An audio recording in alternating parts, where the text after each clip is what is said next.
Guys, how to show 3D box in our document.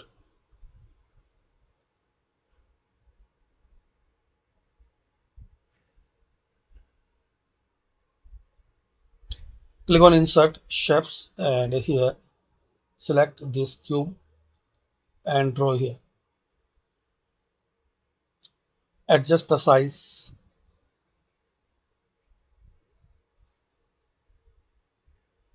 make color changes from here.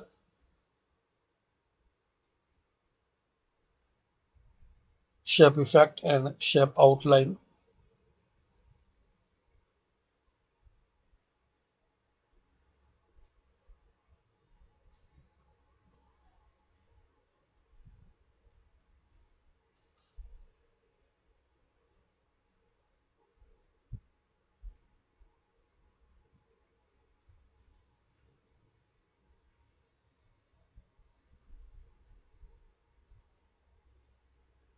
That's it.